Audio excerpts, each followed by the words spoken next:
दिवसांपूर्वी वैजापूरमधल्या महाराष्ट्र ग्रामीण बँकेला आग लागली होती। चोरांनी गॅस कटरनं बँकेचं गेट तोडताना ही आग लागली असावी असा पोलिसांचा प्राथमिक अंदाज होता। मात्र तपासामध्ये वेगळंच सत्य समोर आलं। ही आग लागली नाही तर ती लावण्यात आली होती। कुणी आणि कशासाठी ही आग लावली पाहूया।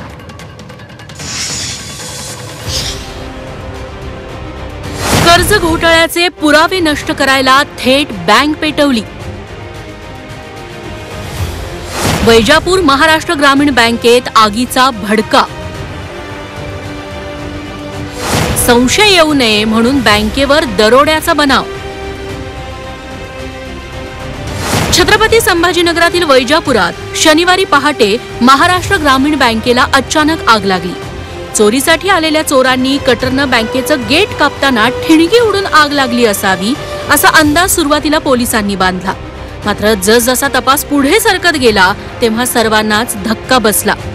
कर्ज घोटाळ्याचे पुरावे नष्ट करायला एका बँक खातेदारानंच महाराष्ट्र ग्रामीण बँकेला आग लावल्याचं वास्तव समोर आलं। मुख्य आरोपी भरत कदमनं आपल्या 5 साथीदारांसह अगदी फिल्मी स्टाईल चोरी रचून ही बँक पेटवली। खरं तर आरोपी भरत कदमनं खोटी कागदपत्र देऊन बँकेकडून 63 लाखांचं कर्ज घेतलं होतं।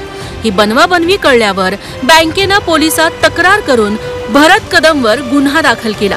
भरत कदमला अटक झाली।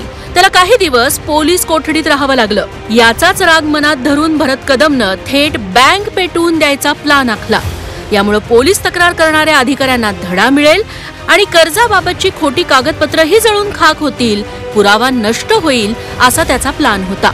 आपल्या 5 साथीदारांसह त्यानं शनिवारी पहाटे बँकेकडे मोर्चा वळवला आणि थेट बँक पेटवली। मुख्य आरोपी आहे भरत शिवाजी कदम राहणार विरगाव।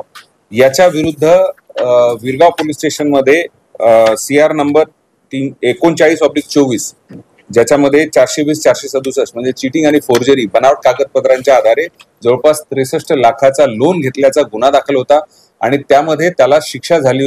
त्याच्यामध्ये त्याला कस्टडी झाली होती। जवळपास 6-6.5 महिने पोलीस आणि ज्युडिशियल कस्टडीमध्ये होता। याचा राग त्याच्या मनात होता।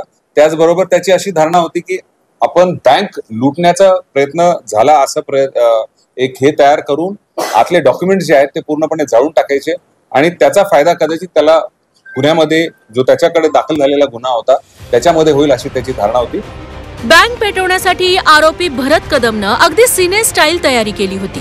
गुन्हा करण्याआधी त्यानं मालेगाववरून एक सेकंड हँड कार विकत घेतली। कारला खोटी नंबर प्लेट लावली।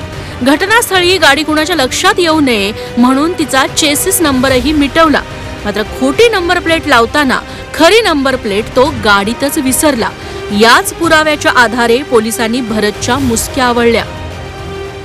स्वतःच बँकेला 63 लाखांना फसवून त्यासाठी तुरुंगवारी झाल्याचा राग मनात ठेवून बँकच पेटवून देण्याची घटना महाराष्ट्रात पहिल्यांदाच घडली असावी।